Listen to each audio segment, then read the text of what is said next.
প্রকাশ করছি। আমাদের একটু দেরি হয়েছে নির্ধারিত সময়ের চেয়ে। আপনাদের সবাইকে ধন্যবাদ আজকে এখানে আসার জন্য।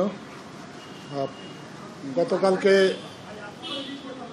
আমাদের স্বরাষ্ট্র মন্ত্রণালয়ের একটা ঘোষণার প্রেক্ষিতে কিছু কিছু ক্ষেত্রে ভুল বোঝাবুঝি হয়েছে। অনেকেই আসলে ভুল বুঝেছেন, ভুল বুঝে অনেকেই হয়তো ধারণা করেছেন যে সচিবালয়ে প্রবেশের যে সাময়িক যে নিষেধাজ্ঞাটা দেওয়া হয়েছিল সেটাকে অনেকেই ধরে নিয়েছিলেন যে সাংবাদিকদের প্রেস অ্যাক্রিডিটেশন বাতিল করা হয়েছে। এটা আসলে তথ্য হিসাবে সঠিক নয়। আসলে কোনো সাংবাদিকের কোনো অ্যাক্রিডিটেশন কার্ড বাতিল করা হয়নি। যে সিদ্ধান্তটা নেওয়া হয়েছিল, আপনি জানেন যে সচিবালয়ে একটা দুর্ঘটনা ঘটেছে। এই দুর্ঘটনার বিষয়ে একটা তদন্ত চলমান আছে। তদন্ত চলমান থাকার কারণে এখানে এটা এখন একটা ক্রাইম স্পট হয়ে গিয়েছে, ক্রাইম সিন। তো যে কারণে মানুষের চলাচলটা একটু সীমিত করা হয়েছে এবং সাংবাদিকদেরকেও সেই কারণে তাদের চলাচলটা একটু সীমিত করা হয়েছিল।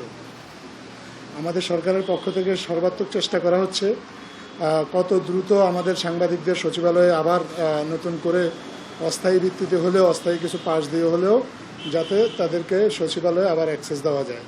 তো এর প্রেক্ষিতে আজকে একটা সিদ্ধান্ত হয়েছে যে আগামীকালকে থেকে অস্থায়ী পাস নিয়ে সাংবাদিকরা সচিবালয়ে প্রবেশ করতে পারবেন এবং প্রাথমিকভাবে প্রায় 200 সাংবাদিককে অস্থায়ী পাস দেওয়া হবে। সচিবালয়ে কর্মরত যে বিট আছে সেই বিটে যে সাংবাদিকরা কাজ করেন তার প্রায় 160 জনের মতো সদস্য আছে। তাদের পাশাপাশি বিভিন্ন টেলিভিশন চ্যানেলের 40 জন ক্যামেরাম্যানকে অস্থায়ী ভিত্তিতে পাস দেওয়া হবে। এই পাস ছাড়াও আরও কোনো সাংবাদিক যদি মনে করেন তাদের সচিবালয়ে যাওয়া প্রয়োজন আছে, সেজন্য ডিএমপির একটা সেল গঠন করা হয়েছে। যেই সেলটাতে সাধারণ নাগরিকরাও যাদের বিভিন্ন কারণে সচিবালয়ে যাওয়ার প্রয়োজন হবে তাহলে তারা সেখানে যেমন পাস সংগ্রহ করতে পারবে, সেখান থেকে সাংবাদিকরাও তাদের প্রয়োজন মাফিক অস্থায়ী পাস সচিবালয়ে যাওয়ার জন্য সংগ্রহ করতে পারবে। এটা গেলো একটা বিষয়। আর একটা যে বিষয় হচ্ছে যে আপনারা হয়তো অনেকেই আগ্রহী সচিবালয়ে যে অগ্নিকাণ্ড হয়েছে এটার তদন্ত প্রতিবেদন কি এটা জানার জন্য। আমাদেরকে তদন্ত কমিটির প্রধান আজকে জানিয়েছেন যে আগামীকালকে ওনারা প্রাথমিক প্রতিবেদনটি মাননীয় প্রধান উপদেষ্টার কাছে হস্তান্তর করবে। তদন্ত কাজ এই মুহূর্তে খুব সাকসেসফুলি চলমান আছে। তদন্ত কাজের অংশ হিসেবে ওনারা যাবতীয় প্রয়োজনীয় আলামতগুলো সংগ্রহ করেছেন এবং এর মধ্যে কিছু আলামত দেশে পরীক্ষা নিরীক্ষা করা হচ্ছে। ওনারা যদি প্রয়োজন মনে করেন কিছু আলামত দেশের বাইরে পাঠিয়েও পরীক্ষা নিরীক্ষা করার হবে বলে ওনারা আমাদেরকে জানিয়েছেন। আপাতত এই দুইটা আপডেট আমার আপনাদের কাছে শেয়ার করার ছিল। আর আপনাদের যদি নিজস্ব কোনো প্রশ্ন থাকে আপনারা কাইন্ডলি করতে পারেন। ধন্যবাদ।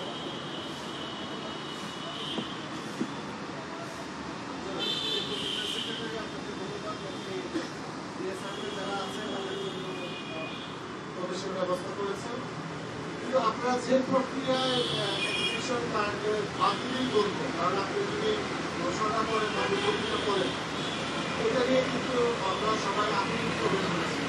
কিন্তু আপনাদের সাথে গতদিনের যে ডেভেলপমেন্ট বা বিএসএফের সাথে যে আলোচনা সেটা দেখে আমরা আশ্বস্ত হয়েছি। কিন্তু আপনারা বলছেন যে নিরাপত্তার স্বার্থে সেক্ষেত্রে এভাবে কোনো বিজ্ঞপ্তি জারি না করে বিকল্প উপায়ে আপনারা প্রেস রিলিজ থেকে বললেও তো সেটা সম্ভব হতো।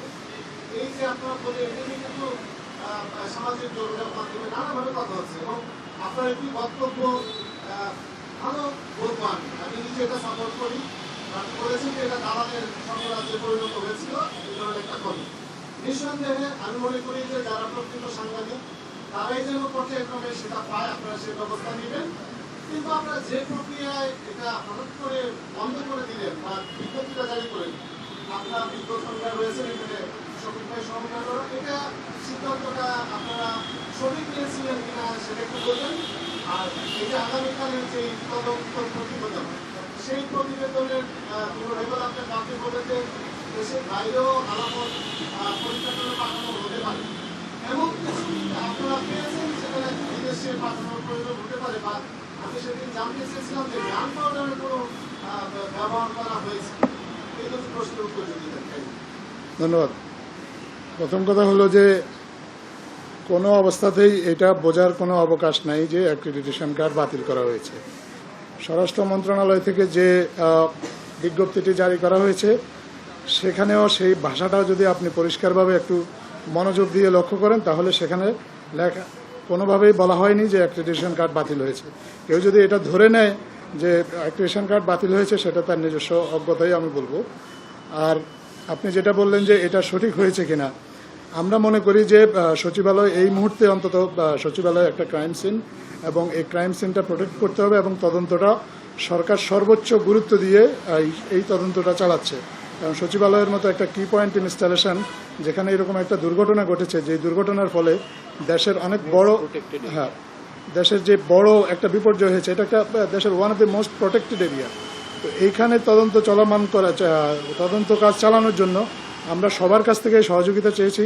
এই সাংবাদিকরা আমরা মনে করি যে আমাদেরকে সহযোগিতা করবেন, এবং এই সহযোগিতার অংশ হিসাবে একটা খুবই সাময়িক একটা সিদ্ধান্ত নেওয়া হয়েছে। আমরা কিন্তু তাৎক্ষণিকভাবে আমরা নানাভাবে ব্যাখ্যা দিয়ে জানিয়েছি যে আসলে এই সিদ্ধান্তটা সাময়িক, এটা একেবারেই তদন্তের প্রয়োজনে, এবং সচিবালয়ের যে ক্রাইমের যে লক্ষণগুলো, যেটা সন্দেহ করা হচ্ছে, এগুলোকে প্রোটেক্ট করার জন্য, যাতে বেশি মানুষ সেখানে প্রবেশ করলে এগুলা নষ্ট হতে পারে তাদের আলামতগুলো, সেই জন্য এই সিদ্ধান্তটা নেওয়া হয়েছে। এটা আমার বিশ্বাস আপনারা সবাই একমত হবেন যে এই তদন্তটা সুষ্ঠু হওয়া জরুরি দেশের স্বার্থেই, কারণ এটার সাথে আমাদের দেশের জাতীয় নিরাপত্তার বিষয়টি ওতপ্রোতভাবে জড়িত। এটা গেল একটা বিষয়। আর যে আলামতের তদন্তের যে কথাটা আপনি বলেছেন, তদন্তে নিশ্চয়ই তদন্ত কমিটি আপনাদেরকে এ বিষয়ে বিস্তারিত আরও জানাবেন যখন উপযুক্ত সময় আসবেন। আপাতত এটুকু ওনারা আমাদেরকে জানিয়েছেন যে ওনারা আলামতগুলো সংগ্রহ করেছেন, এর মধ্যে কিছু কিছু আলামত ওনারা প্রয়োজন মনে করছেন যে একেবারে সঠিক ফলাফলটা পাওয়ার জন্য বাংলাদেশের বাইরে থেকে এই আলামতগুলো যদি পরীক্ষা নিরীক্ষা করা হয়, তাহলে এই বিষয়ে নিঃসন্দেহ হওয়াটা ওনাদের জন্য সহজতর হবে।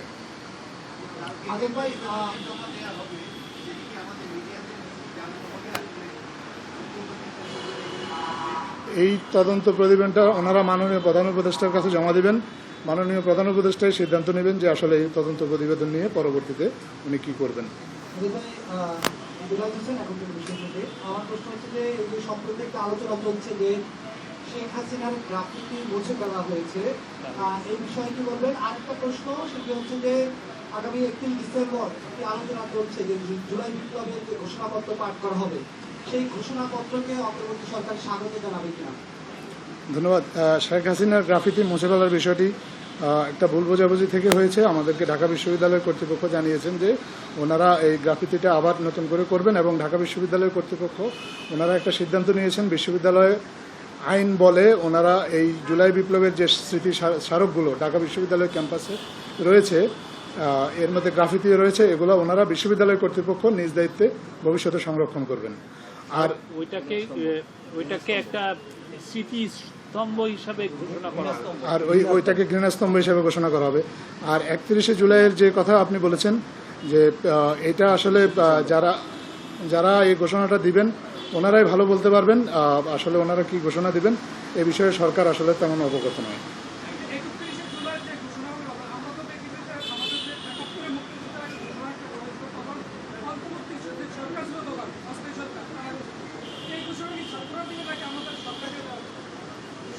আমি আপনার প্রশ্নটা ক্লিয়ার না, আবার বলেন। আপনার পরিচয় দিয়ে কাইন্ডলি। আচ্ছা, হ্যাঁ।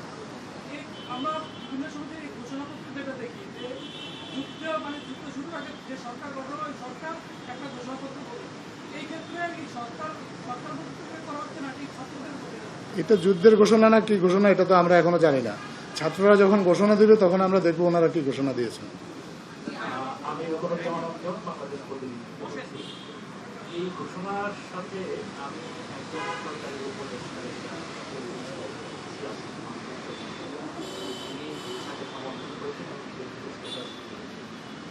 সেই ক্ষেত্রে আমরা মনে করি যে এটাকে সরকার সাথে একেবারেই সম্পৃক্ত না, একেবারেই জানে না, এটা গ্রহণ করা আমাদের জন্য আসলে এই বিষয়ে স্পষ্টভাবে যদি আমাদের যতক্ষণ পর্যন্ত এই ঘোষণাটা না হবে ততক্ষণ পর্যন্ত বিষয়টা আমাদের কাছে স্পষ্ট না, আর এবং যতক্ষণ পর্যন্ত আমাদের কাছে বিষয়টা স্পষ্ট না ততক্ষণ পর্যন্ত আপনাদেরকে স্পষ্ট কোনো কিছু বলা আমাদের পক্ষে সম্ভব নয়।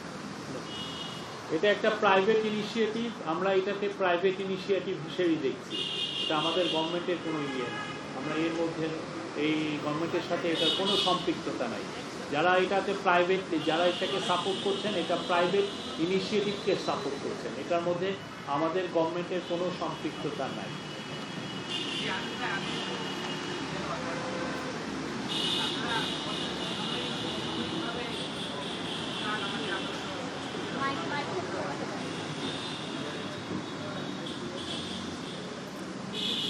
আমরা আপাতত অস্থায়ীভাবে বিকল্পভাবে সচিবালয়ে যেতে পারবো, সাংবাদিকরা বলছেন, কিন্তু এটা আমরা কবে আমাদের পরবর্তীতে স্থায়ী কার্ডগুলি চালু হবে এবং আমরা কি আগের কার্ডগুলি ব্যবহার করবো নাকি নতুন আমাদের কার্ড দেওয়ার ব্যবস্থা হবে। আরেকটা বিষয় হলো যে আপনারা যেটি বলছেন যেটা দালালের হাট বাজার, আসলে কিন্তু মানে গত মানে যে দীর্ঘ কয়েক বছরে অনলাইন নিবন্ধন দেওয়ার নামে বিপুল পরিমাণ মানে বইখোর অনলাইনকে নিবন্ধন দিয়ে অ্যাক্রিডিটেশন কার্ড ইস্যু করা হয়েছে।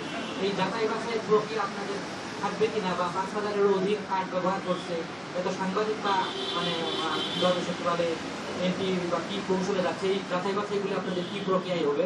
আর এবার যে আমাদের যে সিদ্ধান্তটি হলো যে আপনি দুইটা কোশ্চেন করছেন, এটা থাকেন তারপরে পরে। ধন্যবাদ। প্রথম কথা হলো যে কার্ডগুলো বিদ্যমান আছে, প্রত্যেকেরই কার্ড বিদ্যমান আছে, যার যার অ্যাক্রিডিটেশন কার্ড আছে তার কার্ডই বিদ্যমান আছে, কোনো কার্ড বাতিল করা হয়নি। যতক্ষণ পর্যন্ত না নতুন কার্ড ইস্যু করা হচ্ছে ততক্ষণ পর্যন্ত এই কার্ডগুলোর ভ্যালিডিটি থাকবে, এটা হচ্ছে একটা বিষয়। আর সরকার সিদ্ধান্ত নিয়েছে যে কার্ডগুলো রিভিউ করা হবে। রিভিউ করার কারণ হচ্ছে আপনারা দেখেছেন যে আমাদের বিভিন্ন সময়ে আমাদের বিভিন্ন কর্তৃপক্ষ তথ্য মন্ত্রণালয় থেকে প্রায় 7,866টা অ্যাক্রিডিটেশন কার্ড ইস্যু করা হয়েছে। এই অ্যাক্রিডিটেশন কার্ডগুলোর মধ্যে 4,900-র মতো অ্যাক্রিডিটেশন কার্ড আবার গত সরকার বিভিন্ন অজুহাতে বাতিলও করেছে। এখন 2,900 মতো অ্যাক্রিডিটেশন কার্ড বিদ্যমান আছে এবং এই অ্যাক্রিডিটেশন কার্ড যারা ধারী কারা এটা এখনো মাঝে সরকার পুরোপুরি নিশ্চিত নয় যে কারা এই অ্যাক্রিডিটেশন কার্ড বহন করে। তবে ধারণা করা হচ্ছে যে প্রকৃত সাংবাদিকের বাইরেও আরও অনেক ব্যক্তি আছেন যারা এই অ্যাক্রিডিটেশন কার্ডটাকে ব্যবহার করে সচিবালয়ে লবিং সহ আরও নানা ধরনের তৎপরতা চালায় এবং অনেক রাজনৈতিক নেতাকর্মী আছেন যাদের কাছে এই অ্যাক্রিডিটেশন কার্ড আছে, তারা আসলে সাংবাদিক নন। এই জন্য সরকার সিদ্ধান্ত নিয়েছে এটা রিভিউ করে যারা প্রকৃত সাংবাদিক শুধুমাত্র তাদের কাছে এই কার্ডটা থাকবে, যাতে তারা সাংবাদিকতা করতে পারে। সাংবাদিকের বাইরে অন্য কেউ এই কার্ড ব্যবহার করে সাংবাদিকতাকেও যেন কোনোভাবে প্রশ্নবিদ্ধ না করতে পারে। পাশাপাশি সচিবালয়ের মতো একটা গুরুত্বপূর্ণ স্থানে যাতে কোনোভাবে নিরাপত্তার জন্য তারা কেউ হুমকি না হয়ে দাঁড়াতে পারে। আমরা সাংবাদিকতাকে ভালো সাংবাদিকতাকে প্রমোট করতে চাই। আমরা মনে করি আমাদের যারা সাংবাদিক ভাইয়েরা আছেন তারা সচিবালয়ে যাবেন, নিয়মিত রিপোর্ট করবেন তাদের যেই রিপোর্ট করা প্রয়োজন, এবং তাদের কাজের সুবিধার্থেই আমরা মনে করি সাংবাদিকতা থেকে যারা সাংবাদিক নামধারী অন্য ব্যক্তি আছেন কিন্তু আসলে সাংবাদিকতা পেশার সাথে সম্পৃক্ত না, কিন্তু সাংবাদিকতার পরিচয় ব্যবহার করেন, আমরা মনে করি তাদের ব্যাপারে একটা সিদ্ধান্ত নিতে হবে এবং এই চিন্তা থেকেই এই কার্ডগুলো রিভিউ করার একটা সিদ্ধান্ত হয়েছে।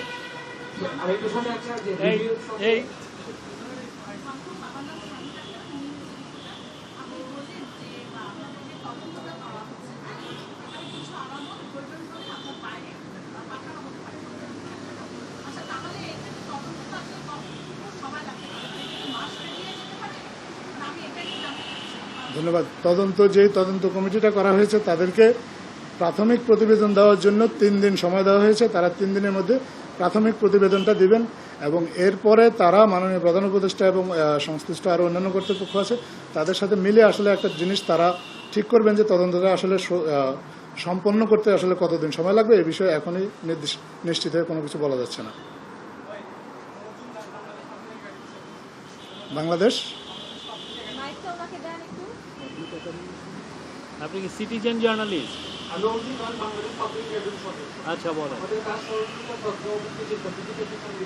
আচ্ছা বলেন। ধন্যবাদ আপনার পরামর্শের জন্য। এটা সরকারের উপযুক্ত কর্তৃপক্ষকে জানিয়ে দেওয়া হবে।